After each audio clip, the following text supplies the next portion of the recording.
yang saya pahami di guru penggerak itu tidak boleh melakukan seperti itu karena harus berpihak pada murid juga. Nah, di sini ilusi bahwa guru mengontrol siswa. Pada dasarnya guru tidak dapat memaksa siswa untuk melakukan sesuatu.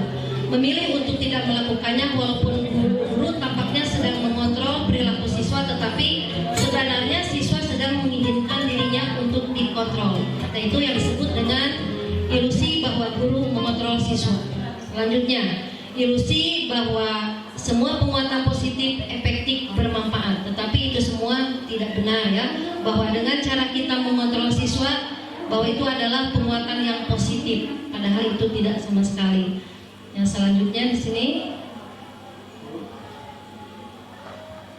nah, makna kata disiplin menurut Ki Hajar Dewantara bahwa untuk menciptakan siswa yang merdeka, maka syarat utamanya harus mempunyai disiplin yang kuat, yaitu disiplin diri yang berasal dari motivasi internal. Jika tidak mempunyai motivasi internal, maka diperlukan motivasi eksternal.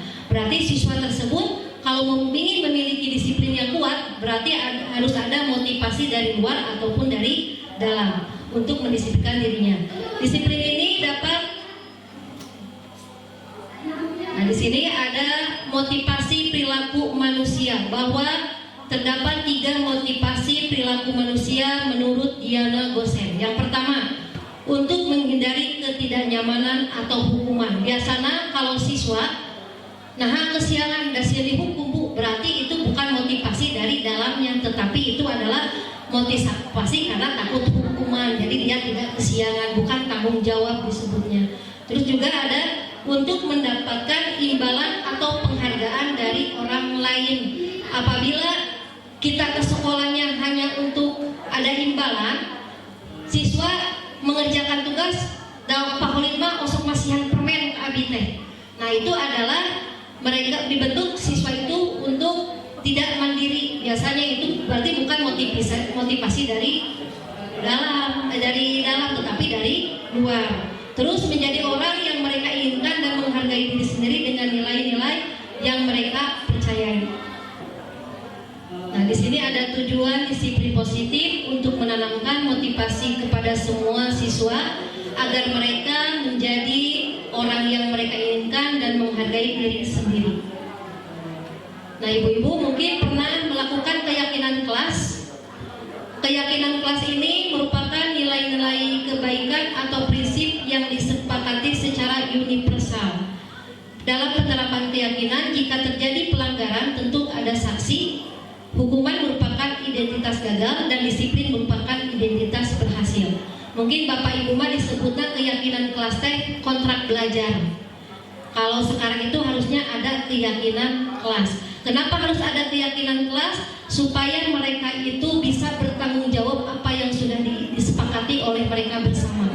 Contohnya Pak Ujo akan masuk ke kelas pelajaran bahasa Sunda. Berarti sebelumnya Pak Ujo membuat keyakinan kelas, apa yang harus ditaati oleh anak-anak itu ditulis apa keyakinan kelasnya.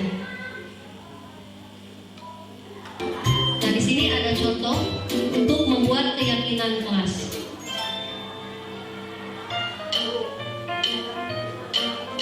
Halo, Bapak Ibu calon guru penggerak. Video ini akan menampilkan 6 panduan yang dapat diterapkan dalam menyusun kesepakatan kelas. Mari kita simak bersama. Izinkan murid untuk menyampaikan masalah yang dihadapi saat ia berada di kelas dan harapan kelas yang membuatnya nyaman.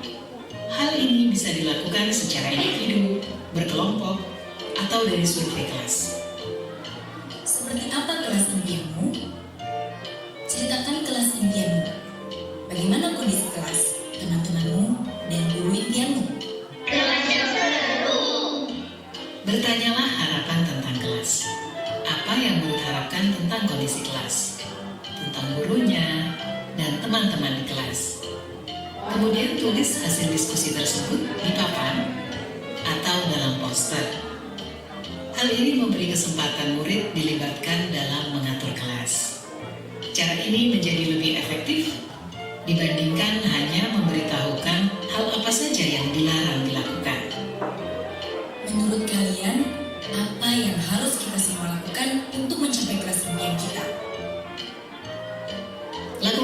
berdiskusi untuk mendapatkan umpan balik dari murid.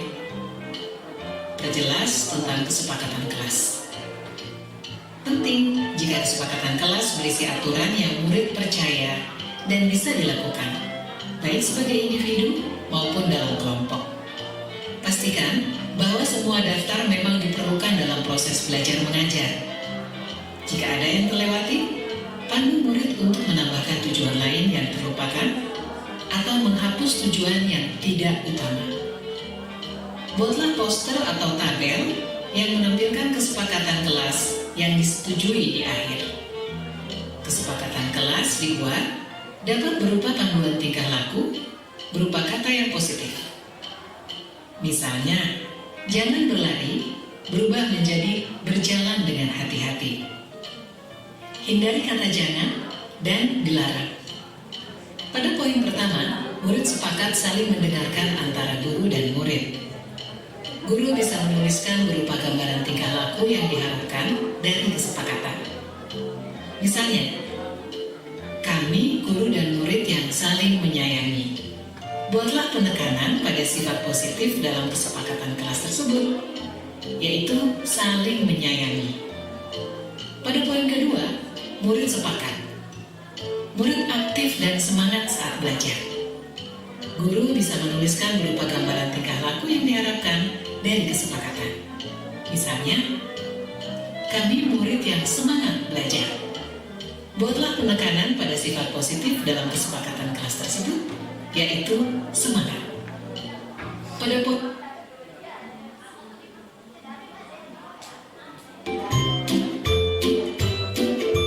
berupa panduan tingkah laku, yaitu saling menyayangi. Pada poin kedua, murid sepakat. Penekanan pada sifat positif dalam kesepakatan kelas tersebut, yaitu semangat. Pada poin ketiga, murid sepakat saling membantu jika ada yang mengalami kesulitan.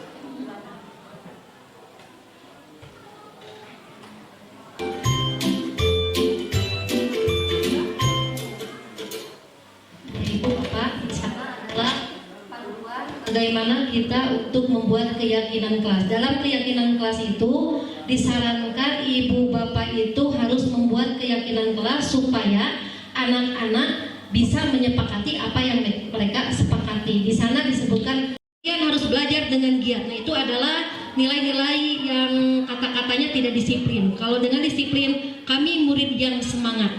Berarti kami semua, ya seperti itu. Nah, itu adalah dalam keyakinan kelas.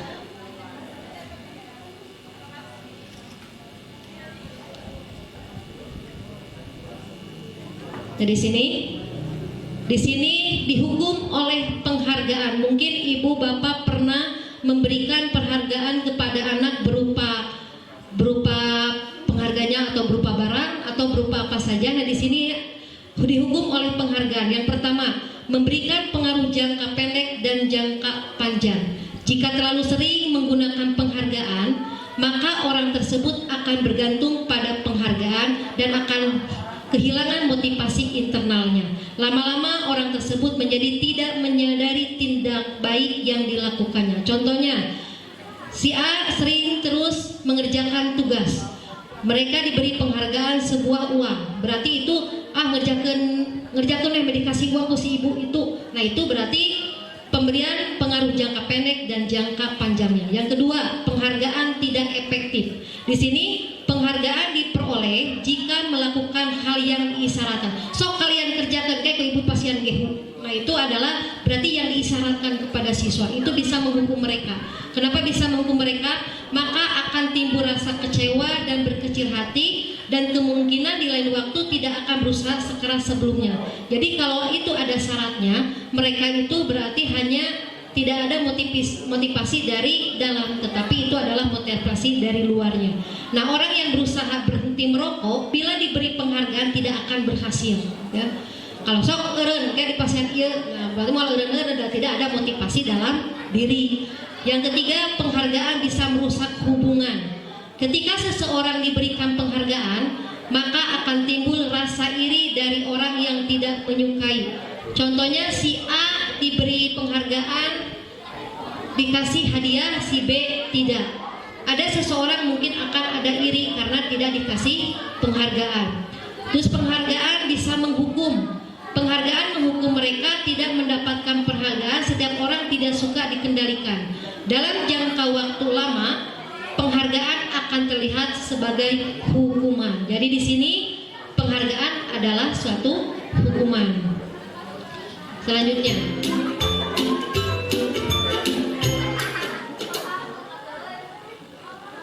ini ada kebutuhan dasar manusia ini ada 5. Mungkin Bapak Ibu punya kebutuhan dasar masing-masing. Yang pertama adalah kebutuhan bertahan hidup. Kenapa Bapak Ibu bekerja? Untuk apa Bapak Ibu bekerja? Berarti Bapak Ibu memenuhi kebutuhan bertahan hidup. Mungkin Bapak Ibu berpangku tangan kepada orang lain. Mendingan digawe erek capek erek ripun, yang penting halal. Nah seperti itu. Berarti itu adalah kebutuhan hidup yang Ibu lakukan. Seperti saya bekerja ke sini jauh-jauh gawe, berarti itu kebutuhan dasar saya, kebutuhan hidup.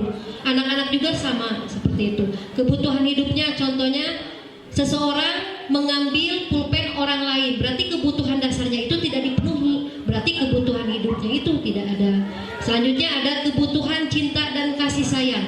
Kenapa seseorang itu pingin aya anu baperan, terus aya anu cari-cari masalah atau bagaimana? Nah itu adalah kebutuhan dasarnya itu kurang kasih sayang. Selanjutnya ada kebutuhan penguasaan. Nah dalam kebutuhan penguasaan ini biasanya seseorang ingin terus jadi pemimpin, gila jabatan. Nah ini adalah penguasaan. Berarti itu adalah kebutuhan penguasa. Namanya disebutnya pengakuan atau kemauan seperti itu. Jadi di sini bila anak-anak ingin menguasai di kelompok ini, jadi ingin jadi ketua terus, tapi tidak bisa memberikan kesempatan kepada orang lain. Nah ini adalah disebut dengan kebutuhan penguasaan. Selanjutnya kebutuhan kebebasan, kebutuhan anak itu adalah pilihan. Contohnya kamu harus sekolah di sekolah seperti anak saya, kamu harus sekolah di Garut, tetapi anak pingin di Cisrupan. Nah itu adalah berarti anak itu tidak bebas, maka anak itu sakit-sakitan. Nah itu berarti perlu ada kebutuhan kebebasan seperti itu. Selanjutnya di sini ada kebutuhan kesenangan. Seseorang bisa ngeheureyan batur, murid bisa ngeheureyan batur ketika belajar, berarti itu memenuhi kebutuhan kesenangannya kurang. Seperti itu. Nah di sini lihat Ibu ke depan, posisi kontrol Ibu sekarang ya tanah. Sebagai apa posisi kontrol Ibu sekarang? Apakah sebagai penghukum? Apakah sebagai pembuat orang yang bersalah? Apakah semuanya? Apakah sebagai teman siswa itu? Apakah pemantau? Apakah manajer? Sebagai manajer. Nah kita lihat bagaimana posisi kontrol guru sebagai penghukum, pembuat bersalah, teman, pemantau, manajer.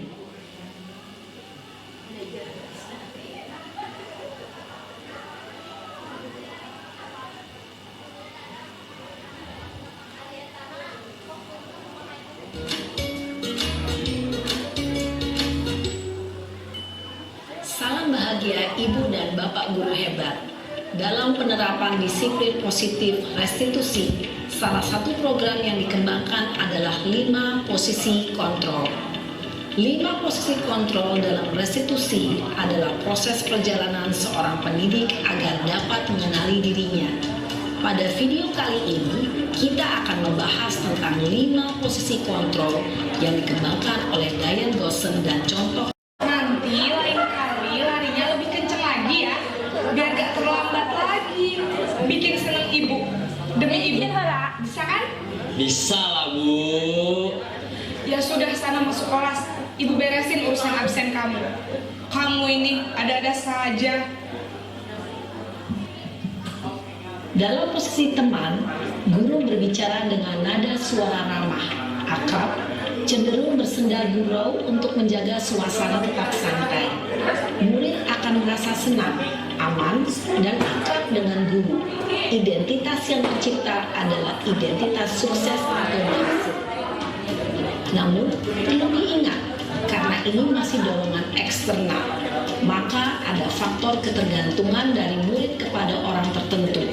Di sini guru absennya, sehingga di lain waktu murid bisa berperilaku baik, namun hanya kepada orang-orang tertentu saja.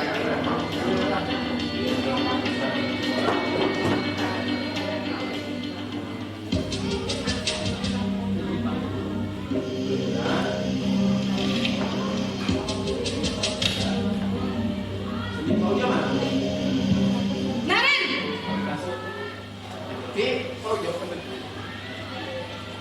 Selamat pagi, Bu. Naren, apa peraturan sekolah kita tentang jam berapa kita harus masuk sekolah, nak? Kita harus di sekolah jam 7, Bu. Iya betul, sekarang sudah jam 7.20. Naren sudah tahu konsekuensinya jika terlambat hadir. Paham, Bu. Saya harus tinggal kelas pas jam istirahat selama 20 menit. Iya benar, konsekuensinya demikian. Jadi nanti jam 9.30 pas istirahat, kamu harus tinggal di kelas, kerjakan tugas tambahan untuk ketertinggalan kamu, ya? Baik, Bu. Posisi pemantau mengandalkan penghitungan atau data untuk mengontrol murid. Guru mengarahkan murid berdasarkan peraturan dan konsekuensi. Seorang pemantau menunjukkan bahasa tubuh dan ekspresi wajah yang datar dan cenderung formal.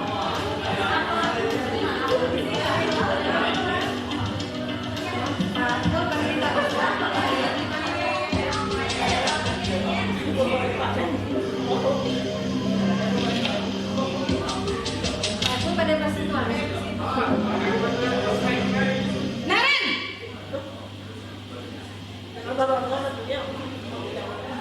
Selamat pagi, Bu. Selamat pagi, Naren. Maaf, Bu. Saya terlambat. Iya, sekolah masuknya jam 7, sekarang sudah jam 7.20. Jadi sekarang bagaimana ini, Naren? Maaf, Bu. Saya lupa setel alarm saya semalam. Baiklah, menurut kamu, keyakinan sekolah yang mana yang perlu kamu tingkatkan? Menghargai diri sendiri dan orang lain mungkin ya, Bu. Setuju. Jadi, apakah Naren meyakini prinsip saling menghormati tersebut? Iya, Bu. Saya meyakininya. Apakah Naren bersedia memperbaiki masalah keterlambatan ini? Bersedia, Bu. Bagaimana kamu akan memperbaiki masalah keterlambatan ini? Saya akan coba untuk tidak lupa menyetel alarm saya, Bu. Baik, kalau Naren lupa menyetel alarm di rumah, ada orang yang kira-kira bisa bantu mengingatkan tidak? Ada, Bu. Kakak saya, Kak Emma. Ada lagi selain Kak Emma? Selain Kak Emma, ada ibu saya. Baik, jadi yang mengingatkan Naren adalah Kak Emma dan ibu kamu ya? Kira-kira akan mulai setel alarm kapan nih, Naren? Setelah pulang sekolah, akan segera saya lakukan. Baik, jadi Naren akan setel alarm untuk bangun besok pagi dan akan diingatkan oleh kakak dan ibunda Naren ya. Ada lagi yang mungkin perlu dilakukan, Naren, agar tidak terlambat bangun lagi? Tidak ada, Bu. Baik, Naren, terima kasih untuk kerjasama kamu. Sekarang kamu perlu kembali ke kelas untuk belajar. Baik, Bu. Terima kasih. Posisi manajer adalah posisi kontrol yang disarankan untuk membimbing murid memiliki sikap disiplin yang positif, yaitu murid yang mandiri, bertanggung jawab, dan dapat memecahkan masalah. Tujuan dari posisi ini adalah agar murid dapat berefleksi atas tindakannya. Guru akan dengan tulus memberikan pertanyaan-pertanyaan bermakna. Ya, itulah posisi kontrol guru. Jadi ada 5, ada penghukum, ada teman, ada manajer juga. Terus tadi Ibu Bapak bisa melihat bagaimana posisi kita sebagai manajer, posisi kita sebagai penghukum, posisi kita sebagai teman, dan posisi kita sebagai merasa bersalah. Nah, itulah posisi kontrol kita. Seharusnya kita sebagai guru itu harus mempunyai posisi kontrol manajer.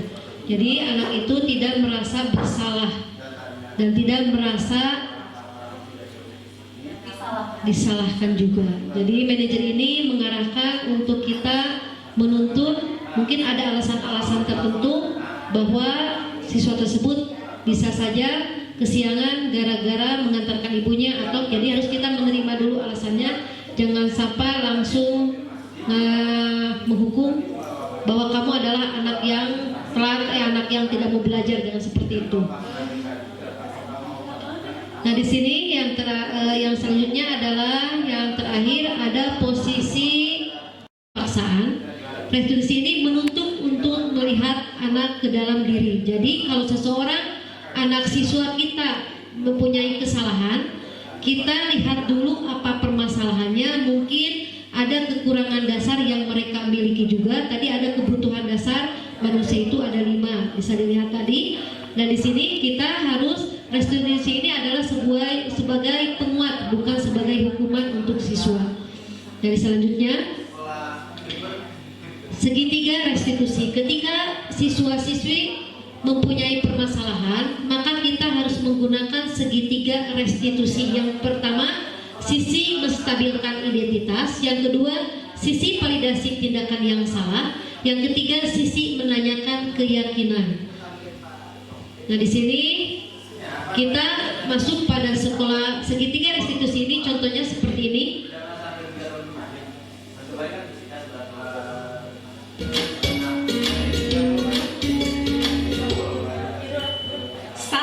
Bahagia Ibu dan Bapak guru hebat. Pada video kali ini kita akan membahas tentang salah satu program disiplin positif yang diterapkan di lingkungan sekolah yang dikenal dengan nama restitusi, menggunakan penerapan nilai-nilai kebajikan dan pada ketiga sisi ibu dan bapak.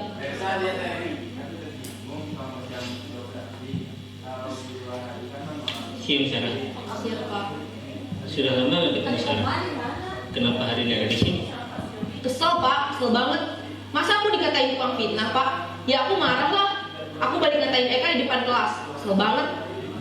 Oh begitu. Ya pasti kamu marah dan kesal. Ini adalah menstabilkan identitas.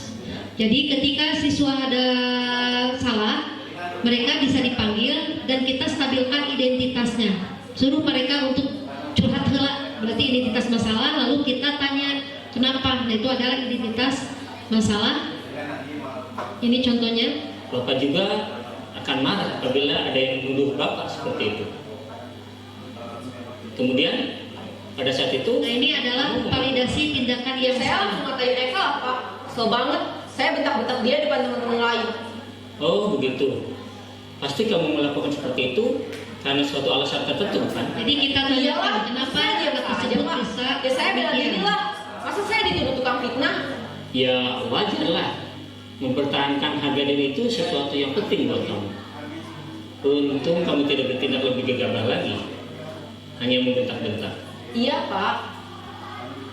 Untung saya masih bersabar dan hanya membentak saja. Sudah gemes padahal. Saya pasti bela diri lah. Ya pasti ya. Tapi kamu memilih untuk tetap bertahan dan bersabar. Kamu memilih untuk tidak berbuat lebih parah lagi, bukan? Iya. Nah, sekarang coba kita lihat lagi tindakan kamu yang bentak-bentak Eka di kelas. Tindakan kamu itu kira-kira sesuai dengan keyakinan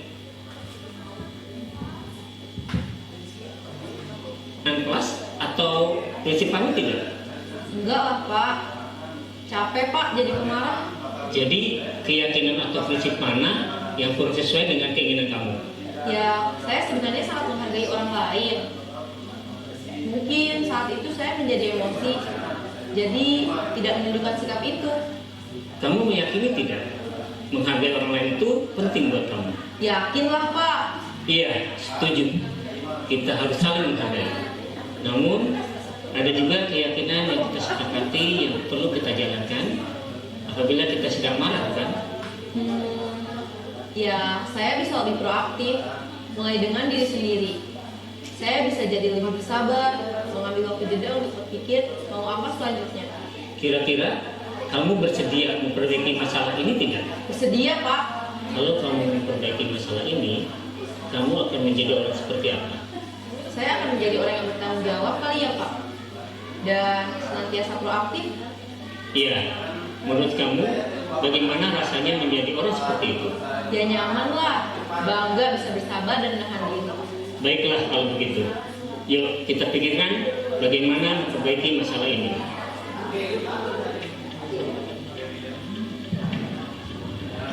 Yaitu adalah ketika kita menghadapi siswa yang bermasalah, maka kita harus menggunakan segitiga restitusi. Ada dalam posisi manajemen. Di sini ada sekolah ramah anak untuk budaya positif. Pada budaya positif, di mana sekolah memiliki sifat aman, bersih, peduli, dan berbudaya lingkungan hidup demi menjamin, memenuhi serta melindungi hak anak seperti pelindungan anak sekolah dari segala bentuk diskriminasi dan kekerasan di bidang pendidikan. Nah, ramah anak ini anti kekerasan, anti bullying, dan anti radikalisme. Nah, di sini adalah ciri-ciri sekolah ramah anak. Adanya perlakuan adil bagi murid laki-laki dan perempuan. Kita sebagai guru harus tidak boleh membedakan anak laki-laki ataupun anak perempuan dalam menyikapi ketika anak laki-laki dan perempuan. Yang selanjutnya, proses pembelajaran didukung oleh media ajar. Jadi siswa itu harus ada sarana prasarana yang harus mereka punya. Selanjutnya, proses pembelajaran yang baik sehingga anak merasa nyaman. Jadi kita sebagai guru jadikan anak-anak itu merasa nyaman di sekolahnya, dan kita pun harus merasa aman. Dan yang terakhir, adanya keterlibatan murid. Ketika ada kegiatan, kita harus selalu melibatkan murid karena itu adalah suatu motivasi ketika siswa dikasih pengarahan atau bimbingan dari kita. Nah, ini adalah prinsip sekolah ramah anak. Tiap anak bisa mendapat hak tanpa perlakuan diskriminasi. Yang kedua, tiap anak bebas mengeluarkan pendapat. Yang ketiga, metode pembelajaran harus dibuat senyaman mungkin. Yang selanjutnya, lingkungan sekolah yang bersih dan nyaman. Selanjutnya, adanya transparansi, akuntabilitas, keterbukaan informasi, serta penegakan hukum yang jelas. Selanjutnya, adanya kerjasama antara tenaga kependidikan dengan murid dan orang tua. Sekolah harus bisa membuat program kerja yang sifatnya mendukung pengembangan karakter siswa ke arah yang lebih baik. Terakhir, hendaknya pengambilan keputusan dan tindakan oleh tenaga kependidikan dilakukan dengan mempertimbangkan siswa dan menjamin agar hak siswa tetap dilindungi. Nah, itulah prinsip sekolah ramah anak. Berarti ini harus berpihak kepada murid. Nah, di tujuan sekolah ramah anak ini yang pertama untuk mencegah tindakan kekerasan terhadap anak maupun warga sekolah lainnya. Maka di sini tujuan dari sekolah ramah anak ini. Yang kedua, mencegah anak terkena penyakit dari lingkungan yang tidak sehat, maka sekolah ini harus bersih. Selanjutnya, mencegah kecelakaan yang terjadi di sekolah akibat dari infrastruktur atau bencana alam. Maka kita sebagai guru harus menyikapi bagaimana supaya anak itu aman di sekolah. Selanjutnya, mencegah anak menjadi pengguna obat-obatan terlarang. Maka kita sebagai guru harus bisa menuntun anak-anak supaya menjadi lebih baik. Dan selanjutnya, hubungan harmonis antar warga sekolah. Dan selanjutnya, memudahkan mencapai tujuan pendidikan. Selanjutnya, menciptakan lingkungan sekolah yang nyaman. Dan mungkin itulah presentasi dari saya. Terima kasih. Assalamualaikum warahmatullahi wabarakatuh. Nah, yang sebelumnya ada pertanyaan dulu. Silakan.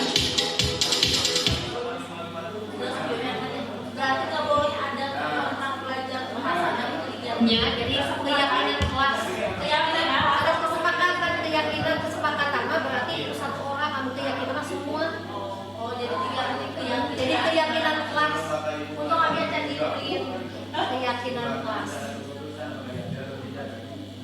Ya, ada pertanyaan dari Ibu Rizka. Jangan diulang. Umur ini banyak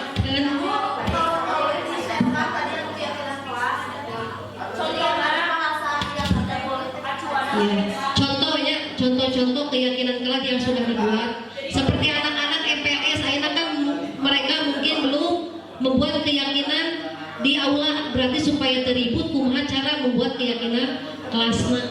Jadi itu biasanya kan dulu mah kontrak belajar. Tapi kontrak belajar itu berarti ditentukan oleh gurunya sendiri. Kalau keyakinan kelas dibentuk oleh musyawarah semua supaya mereka merasa bertanggung jawab juga. Terus harusnya ayat tanda tangan ditandatangani oleh semua siswa. Berarti amalnya itu ngalanggar kan ada sanksinya. Nah itu yang disebut dengan keyakinan kelas. Ada pertanyaan lagi Bu Didi? Yang mau di-share webnya. Oh ya nanti disarankan ya, nanti di-share. Ya. Ya tidak ada pertanyaan lagi Bu Dela? Apakah Ibu? Ibu saya mau bertanya. Iya boleh. Saya kan sering, bukan sering ya, pernah menghubungkan dengan cara suruh apa kalau sampai itu dihukum apa? Pertama saya tanya dulu ya kenapa kesiapan, tapi karena alasannya tidak logis pulang kan yang telat gitu kan karena nah kan tosnya diajak ngobrol baik-baik. Nah suami besok sepakati mau bagaimana cara menghubungi mereka yang ada di depan anak-anak yang lain. Bos berusaha aja. Nah apakah hal tersebut tidak boleh diterapkan dan bagaimana cara mengatasinya untuk kedepannya? Iya. Kalau tadi sepertinya ada penghukuman ya kepada siswa. Biasanya ada dampak dari penghukuman tersebut. Kadang-kadang kan itu sudah disepakati oleh semua Bu karena anak-anak sepakat. Tapi psikis anaknya bagaimana seperti itu biasanya. Nah ketika kita berupa penghukuman, biasanya dampaknya anak itu akan dendam. Yang kedua mereka tidak mau lagi belajar. Tetapi untuk selanjutnya ke depan mungkin diarahkan yang hal-hal yang positif. Kalau biasanya abi dikurulingkeun cenah 100 kali. Nah, seperti itu tidak boleh seharusnya, tapi itu kebijakan lagi sama ibu bapak yang saya tekankan tidak boleh seharusnya seperti itu gitu. Tapi ibu datologis pertanyaan anak itu seperti itu, maka siswa tersebut hal yang baik kan naon diarahkeun anak. Kita tanyakan dulu push up sanggup teu order 50, kalau tidak sanggup kalau dipaksa gitu. Nah, seperti itu kalau wabi membaca Quran itu adalah hal yang positif boleh dilakukan seperti itu. Tapi lebih baik kita sebagai guru posisikan sebagai manajer aja seperti itu. Ada pertanyaan lagi? Ibu Dela mau bertanya?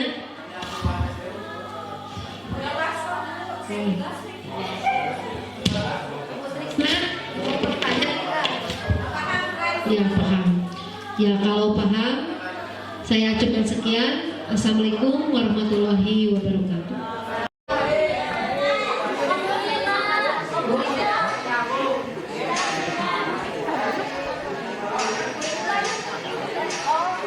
Ini video. Halus ya, Bu? Ini adalah maksud dari sekolah ramah anak ya. Rumah kalian yang kedua karena kalian dari pagi sampai sore. Jadi jadikanlah tempat ini adalah tempat yang nyaman, yang bersih. Kalau ingin bersih harus buang sampah pada tempatnya yang nyaman, tidak ada bumbu liar, harus saling menghormati. Nah, bullying ya. Di sini bullying itu adalah perilaku negatif yang menyakiti orang lain baik secara verbal, fisik maupun mental sehingga korbannya merasa terganggu dan tidak nyaman sampai sakit hati. Nah itu yang disebut dengan bullying. Jadi kalau kalian merasa pernah dibully atau pernah melakukan bullyingan, tolong hari ini stop untuk melakukan bullyingan. Nah itulah pengertian dari bullying. Nah di sini ada jenis-jenis bullying. Bullying ini ada bullying verbal, bullying fisik dan bullying cyber. Kunaon cyberbullying dan di sini bullying atau pembulian ya. Pembulian secara verbal. Pembulian ketika mereka itu dia mereka mana menisokok tengah balas WA orang padahal tersibuk, berarti itu adalah kurang perhatian. Karena itu penyebab perilaku orang tersebut bisa membuli kita, dia itu adalah kurang perhatian. Selanjutnya iri sama korban. Contohnya hiji guru ama guru teh disebut terus ada orang teh. Jadi kan orang teh terjadilah pembulian. Masih dari situ ada kir. Nah berarti itu adalah pembulian. Jadi itu penyebab perilaku karena dia itu adalah iri dengki ke orang maka melakukan pembulian pada kita. Selanjutnya ikut-ikutan, maka baturan nggak bully balena, situ ingin luar. Pokoknya kalau kalian tidak bermasalah dengan orang tersebut, jangan ikut campur. Ya, kalau kalian ikut-ikutan, berarti kalian tidak tahu jati diri. Ya, kalian harus punya prinsip sendiri, tidak boleh ikut-ikutan. Selanjutnya dendam. Karena orang dendam kasih itu gara-gara kemarin yang serikeun pada ulang lagi serikeun pada anak. Nah itu adalah perilaku, berarti mereka melakukan kita dibully orang teh karena dia mempunyai dendam pada kita, jadi dia melakukan bullying. Nah selanjutnya dampak perilaku, ingat, dampak perilaku bullying ini akan dampaknya sangat besar. Kalian pernah dengar di berita-berita tentang pembulian anak SMP sekarang menjelang ke anak SD gara-gara pembulian, ya, sampai ada yang meninggal dunia. Mereka itu diam, tetapi di dalam hatinya ngegeremet, ya. Ibu kumaha di abima ayah ada dibully terus sampai mereka itu akhirnya benar-benar tidak menyelamatkan nyawanya. Nah, jangan sampai seperti itu. Kalau kalian korban bully, tolong konfirmasikan atau ngobrol dengan guru BK, dengan wali kelas atau teman dekat kalian. Ibu bukannya si Besti apa yang nama Besti jadi musuh pula, ya. Kemana itu kakak boboy, kakak boboy, ya. Jadi kalian itu nanti kalau kalian korban bully, tolong kalian curhat. Ibu Arima dengan usaha ibu minta merasa tidak diperhatikan, boleh kalian ngobrol dengan BK, dengan wali kelas atau guru tertentu. Jadi kalian tidak berusaha sungkan-sungkan. Kalau merasa dibully oleh seseorang, kalian harus lapor, harus ditangani, ya. Jangan sampai kalian dipendam sendiri, karena nanti kalian itu akan meledak-ledak atau nanti ada emosi yang tinggi. Nah ini nanti dampak perilaku bullying ini, kalau kalian pernah melakukan bullying pada seseorang, yang pertama akan trauma, jadi orang tersebut akan trauma. Bapak bicara orang jadi asisian, ya. Terus ada kejadian apapun itu adalah trauma. Trauma yang paling panjang itu adalah bullying. Kenapa seseorang bisa seseorang itu bisa dendam? Karena pembulian, ya. Terus yang kedua stres. Kalau orang yang pernah dibully dia akan stres. Jadi kalian harus ingat, hati-hati dalam pembulian. Bu si itu tadi ngebully orang, ulah kayak nama stop. Sekolah ini adalah ramah anak, ya. Tidak ada pembulian. Kalau ada, laporkan ke guru BK, ke siswaan atau guru yang ada di sini, ya. Karena nanti ada penanganan. Dan seterusnya ada hilang akal. Seseorang akan hilang akal. Nah untuk hilang akal, akalnya tidak ada, tidak, dia akan melakukan bunuh diri juga, ya. Ingat, itu yang paling dampak yang paling besar dalam pembulian. Dia akan melakukan hilang akal. Ngajrem atau nabrak ke mana, ngilang ke mana dari suku silet. Nah itu berarti udah hilang akal. Berarti itu adalah korban dari pembulian. Ingat ya, kalian jangan sampai membuli seseorang. Kalau kalian pernah jadi korban pembulian, tolong curhat kepada temannya. Ke ibu-ibu boleh, ya. Silakan kalau kalian ingin ngobrol tentang apa sih keluh kesah kalian, boleh. Yang terakhir adalah dendam. Jadi kalian nanti akan, kalau kalian pernah membuli seseorang, nantinya akan dendam.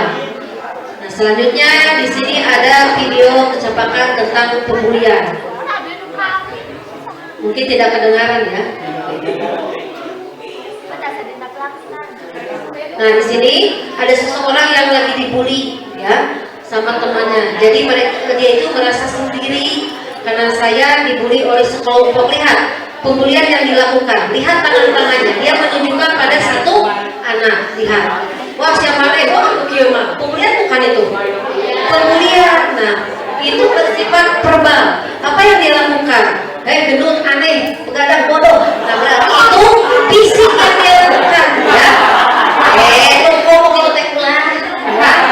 Lihat lagi, terus itu kalau fisik sampai najong, ya, itu tidak boleh. Nah nanti apa yang akan dia lakukan? Nah ini ya.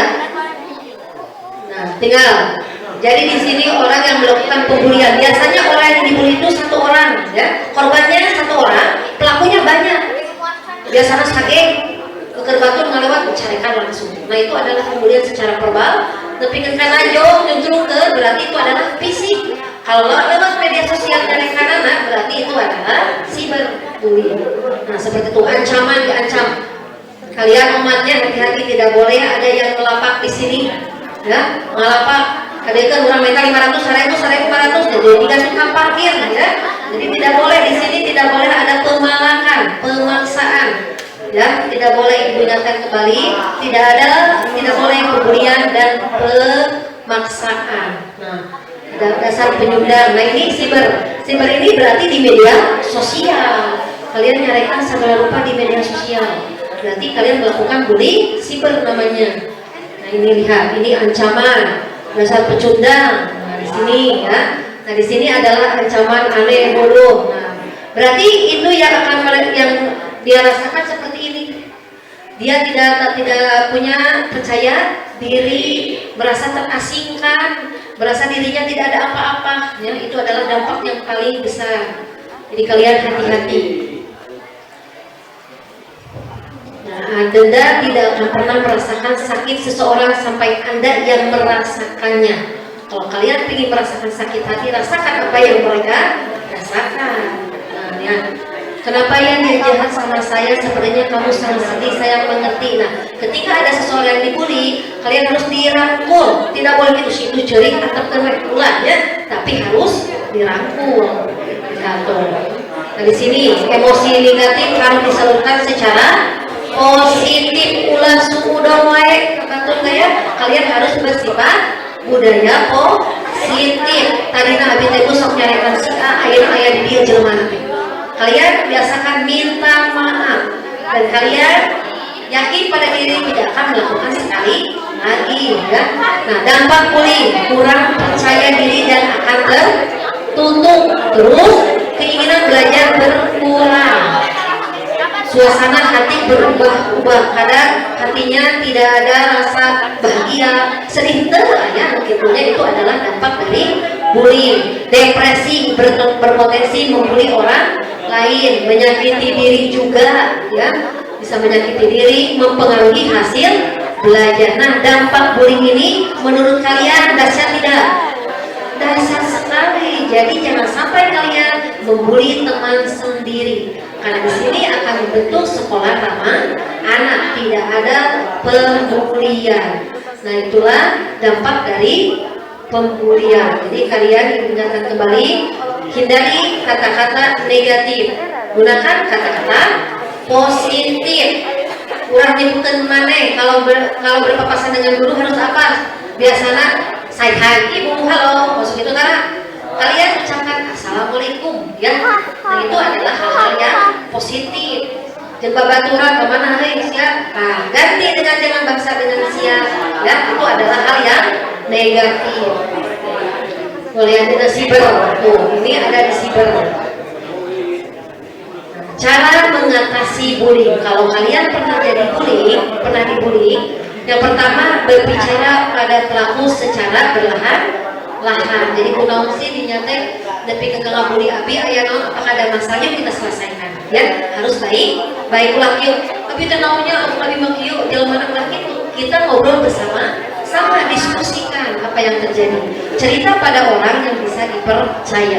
Kalau kalian tidak mau bercerita, ya baikkan supaya kalian tidak mengingat-ingat apa kata mereka. Karena kalian bukan simpan memori untuk yang negatif, gunakan yang positif. Selanjutnya, cegah perilaku bully, kampanye stop bully, ya. Itu cara mengatasinya. Di sini ada anti kekerasan di SMA Negeri 32. Ibu naon anti kekerasan teh?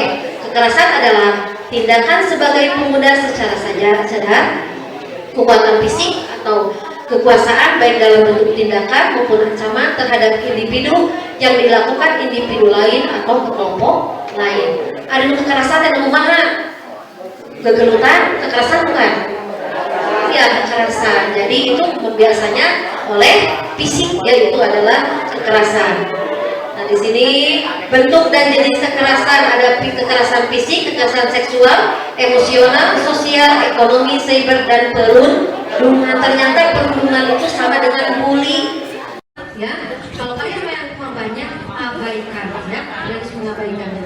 Nah, di sini ada bullying fisik. Kalau bullying fisik itu berpapasan langsung dikebut, berarti itu adalah pembulian secara fisik. Contohnya kelas 2, kelas 10 itu tuh MIPA hiji karena si A bapak di kantin kajong. Nah itu adalah pembulian secara fisik. Nah itu ibu harap kalian tidak boleh melakukan seperti itu ya. Ini adalah sekolah ramah anak.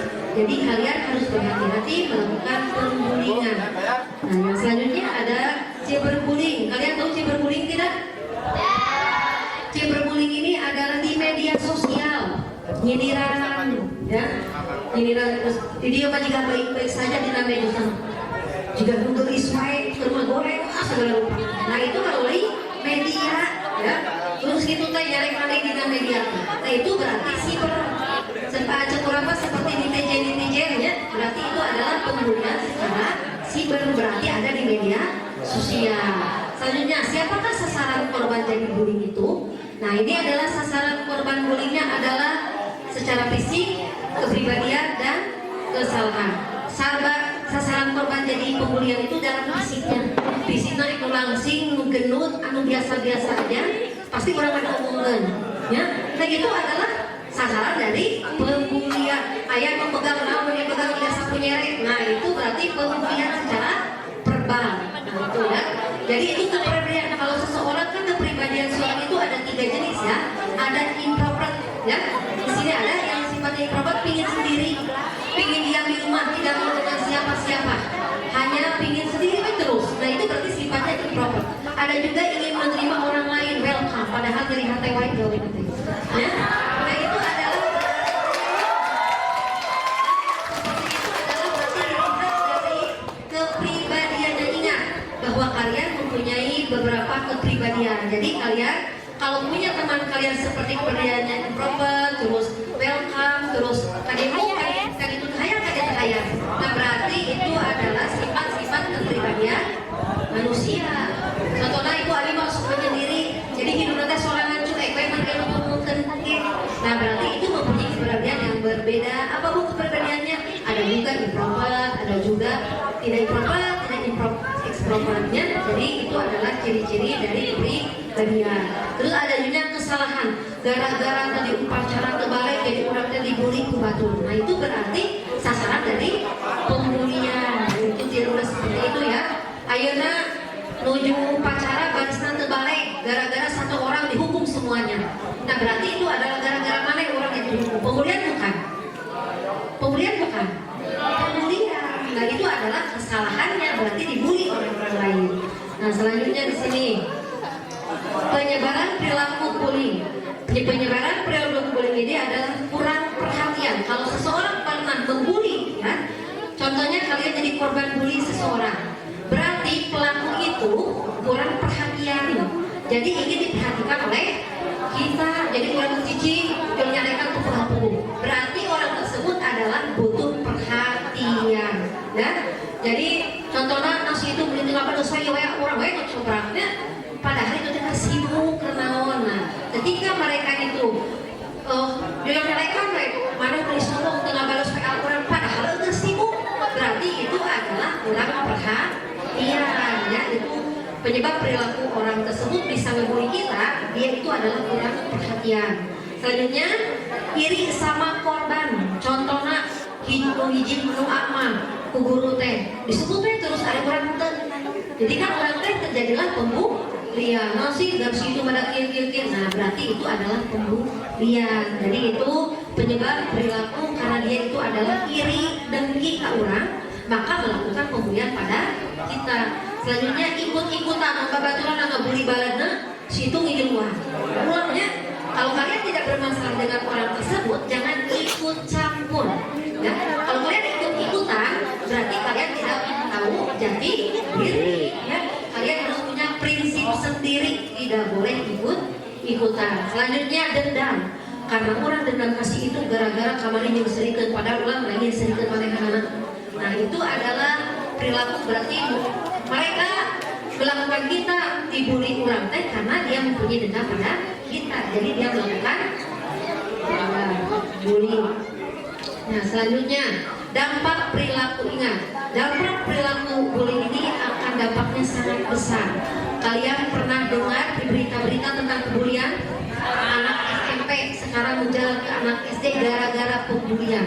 ya, sampai ada yang meninggal dunia. Mereka itu diam, tetapi di dalam hatinya ngageremet, ya.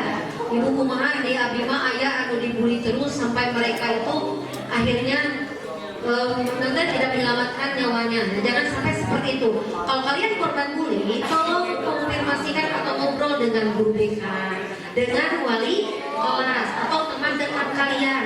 Ibu kumaha jadi si Besti apa yang nama biasanya jadi musuh pula, ya. Kemana itu kakak bobo itu ngomong kakak bobo, ya. Jadi kalian itu nanti kalau kalian korban bully, tolong kalian curhat. Ibu Abimah dan tegar usaha ibu teh merasa tidak diperhatikan. Boleh kalian ngobrol dengan BK, dengan wali kelas atau guru tertentu. Jadi kalian tidak usah sungkan-sungkan. Kalau merasa dibully oleh seseorang, kalian harus lapor karena ditangani. Jangan sampai kalian dipendam sendiri, karena nanti kalian itu akan meledak-ledak atau nanti ada emosi yang tinggi. Nah ini nanti dampak perilaku bullying ini, kalau kalian pernah melakukan bullying pada seseorang, yang pertama akan trauma. Jadi orang tersebut akan trauma. Bapak kerja kurang jadi asisian, ya. Terus ada kejadian apapun itu adalah trauma. Trauma yang paling panjang itu adalah bullying. Kenapa seseorang bisa seseorang itu bisa dendam? Karena pembulian, ya. Terus yang kedua stres.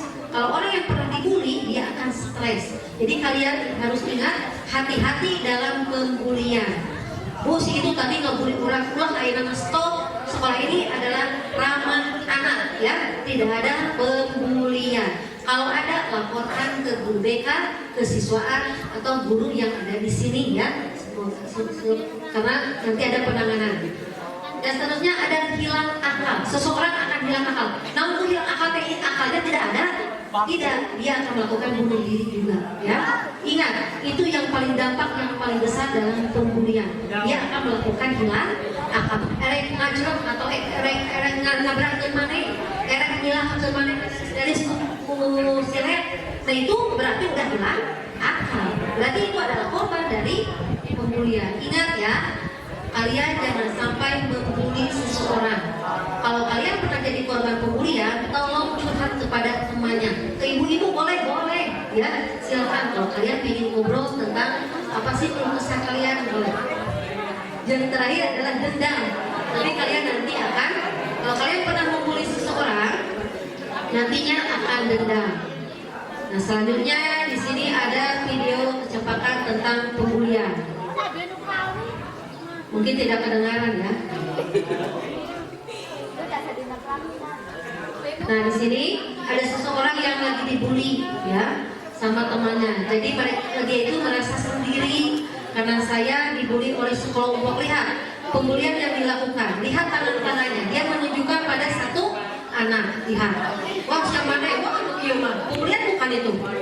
Pembulian. Nah itu bersifat verbal. Apa yang dia lakukan? Gendut, aneh, begadang, bodoh. Nah berarti itu fisik yang dia lakukan, ya. Tunggu itu teknik, ya. Lihat lagi, terus itu kalau fisik sampai najong, ya, itu tidak boleh. Nah nanti apa yang akan dia lakukan? Nah ini ya. Nah tinggal. Jadi di sini orang yang melakukan pembulian, biasanya orang yang dibully itu satu orang, ya. Korbannya satu orang, pelakunya banyak. Biasanya sakit. Batur kelewat dicarikan langsung. Nah itu adalah pembulian secara verbal. Tapi ketika jauh justru berarti itu adalah fisik. Kalau lewat media sosialnya rekan-rekan berarti itu adalah cyberbullying. Nah seperti itu ancaman diancam.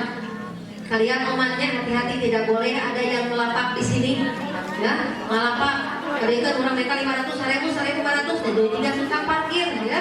Jadi tidak boleh di sini, tidak boleh ada pemalakan, pemaksaan. Ya, tidak boleh diingatkan kembali, tidak boleh pembulian dan pemaksaan. Nah, dasar penyugihan. Nah ini cyber ini berarti di media sosial. Kalian nyarikan segala rupa di media sosial. Berarti kalian melakukan bully cyber namanya. Nah ini lihat, ini ancaman, dasar pecundang. Nah di sini ya. Nah di sini adalah ancaman aneh, bodoh. Nah, berarti itu yang akan yang dia rasakan seperti ini. Dia tidak punya percaya diri, merasa terasingkan, merasa dirinya tidak ada apa-apa. Ya, itu adalah dampak yang paling besar. Jadi kalian hati-hati. Nah, denda tidak akan pernah merasakan sakit seseorang sampai Anda yang merasakannya. Kalau kalian ingin merasakan sakit hati, rasakan apa yang mereka rasakan. Ya, kalian harus bersifat budaya positif. Tadi Nabi itu sok nyalekan si A, ayat-ayat di dia jelema. Kalian biasakan minta maaf dan kalian yakin pada diri tidak akan melakukan sekali lagi, ya. Nah, dampak bullying, kurang percaya diri dan akan tertutup, terus keinginan belajar berkurang, suasana hati berubah-ubah, kadang hatinya tidak ada rasa bahagia, sedih ya, begitunya. Itu adalah dampak dari bullying. Depresi, berpotensi membuli orang lain, menyakiti diri juga, ya, bisa menyakiti diri, mempengaruhi hasil belajar. Nah, dampak bullying ini menurut kalian dahsyat tidak? Dahsyat sekali. Jadi jangan sampai kalian membuli teman sendiri. Karena di sini akan membentuk sekolah ramah anak, tidak ada pembulian. Nah, itulah dampak dari pembulian. Jadi kalian diingatkan kembali, hindari kata-kata negatif, gunakan kata-kata positif. Kurang nyebutkan mana kalau berpapasan dengan guru harus apa? Biasanya say hi ibu, halo, maksud itu kan kalian ucapkan assalamualaikum, ya. Nah, itu adalah hal-hal yang positif. Dan babaturan kemana nih siap? Nah, ganti dengan jangan bangsa dengan siap, ya. Itu adalah hal yang negatif. Boleh ada siber, tuh ini ada di siber. Cara mengatasi bullying. Kalau kalian pernah jadi bullying, pernah dibully, yang pertama berbicara pada pelaku secara berlahan-lahan. Jadi kunaon sih dinyate lebih ke tengah bully abi aya naon apakah ada masalah kita selesaikan. Ya, harus baik laki. Abi teh naonnya abi mah kieu jelema laki kita ngobrol bersama, sama diskusikan apa yang terjadi. Cerita pada orang yang bisa dipercaya. Kalau kalian tidak mau bercerita, ya baikkan supaya kalian tidak mengingat-ingat apa kata mereka. Karena kalian bukan simpan memori untuk yang negatif, gunakan yang positif. Selanjutnya, cegah perilaku bully, kampanye stop bully, ya. Itu cara mengatasinya. Di sini ada anti kekerasan di SMA Negeri 32. Ibu naon anti kekerasan teh? Kekerasan adalah tindakan sebagai pemuda secara sadar, kekuatan fisik atau kekuasaan baik dalam bentuk tindakan maupun ancaman terhadap individu yang dilakukan individu lain atau kelompok lain. Ada kekerasan yang kumaha? Kegerukan, kekerasan bukan? Ya, kekerasan. Jadi itu biasanya oleh fisik, ya, itu adalah kekerasan. Nah, di sini bentuk dan jenis kekerasan ada kekerasan fisik, kekerasan seksual, emosional, sosial, ekonomi, cyber, dan perundungan. Ternyata perundungan itu sama dengan bully. Berarti itu termasuk karena anti kekerasan. Berarti masuknya karena kekerasan bullying itu, ya. Jadi ada juga kekerasan fisik berupa fisik, kekerasan seksual, emosional, sosial, ekonomi, dan cyber. Cyber itu adalah media sosial. Ekonomi adalah perekonomian. Selanjutnya, ini loh sekolah yang menyenangkan. Yang bagaimana sekolah yang menyenangkan? Yang pertama, siswa saling menghormati. Budaya positif bukan? Budaya positif. Yang kedua, menghargai dan memahami. Yang ketiga, guru bersikap profesional. Berarti guru harus bersikap profesional dan kalian juga sama harus objektif. Lingkungan fisik sekolah mendukung suasana belajar. Jadi kalian ingin belajar nyaman, berarti teman-teman pun harus nyaman belajarnya. Nah, peraturan sekolah dijalankan dan ditaati dengan senang hati. Nanti kalian ada aturan-aturan sekolah. Mau ditaati atau mau dilanggar? Ditaati, karena itu adalah peraturan sekolah. Kalau kalian sudah masuk ke sekolah kami, berarti harus mentaati semua peraturan sekolah yang ada di SMA Negeri 32. Dan kenapa Bu tiap sekolah harus ada aturan? Karena kalian masa untuk dididik, untuk dituntut oleh guru-guru yang ada di sini, ya. Jadi kalian harus mentaatinya. Kegiatan ekstrakurikuler yang beragam. Kalau kalian punya minat dan bakat, kalian harus masuk ke ekstrakurikuler. kulikuler ya, supaya potensi kalian nanti akan dikembangkan oleh sekolah.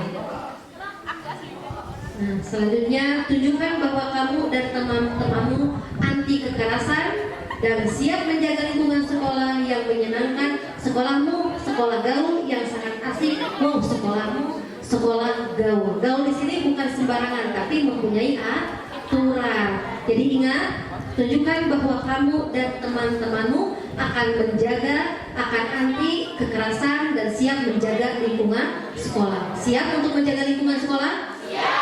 Anti kekerasan? Anti bullying? Nah, kalau sudah laki-laki siap atau erek kekerasan ya? Kalau siap tidak? Nah, siap untuk tidak melakukan bullying, siap tidak melakukan kekerasan. Nah, itu yang harus kalian ingat, bahwa sekolah kita adalah sekolah anti bullying, anti kekerasan. Anu pergi mengalihkan data. Selanjutnya, ingat asik. Kalian kalau akan melakukan sesuatu, ingat pada asik. Asik itu amati, anti dengan kekerasan. Yang S, selalu menjaga lingkungan fisik, lingkungan psikis, dan lingkungan sosial yang sehat. Y-nya, yakin tak ada satupun kebaikan di dalam kekerasan. I-nya, ingat pentingnya masa depan dibangun dengan kasih sayang. K-nya, kita adalah bersaudara, satu bangsa dan satu tanah air Indonesia. Itulah prinsip kami. Ingat asik ya. Itu adalah dari asik itu apa? Nah, selanjutnya di sini sekolah gaul anti kekerasan. Bu, bagaimana sekolah gaul anti kekerasan itu? Lihat, sekolah gaul anti kekerasan, sekolah yang menyenangkan. Kalau kalian Nah, sekarang saya membuat keyakinan kelas dengan anak-anak 11 MIPA 1 dan dalam kesepakatan kelas menuntun nilai-nilai positif akan berujung pada keyakinan kelas. Keyakinan kelas merupakan kesepakatan kelas yang diyakini bersama oleh guru dan murid selama proses pembelajaran. Nah, tujuan dibuatnya keyakinan kelas ini adalah untuk menumbuhkan nilai positif yang kemudian akan menjadi budaya positif bagi siswa. Nah, di sini pada keyakinan kelas ditandatangani oleh semua peserta didik. Karena ini sudah sepakat dan keyakinan kelas bersama, maka kami semua setuju untuk menandatangani apa yang mereka yakini. Ini adalah proses ketika mereka sudah membuat keyakinan kelas, lalu mereka menempelnya di tembok supaya mereka ingat apa yang mereka tulis dan sepakati dan apa yang mereka yakini di kelas tersebut.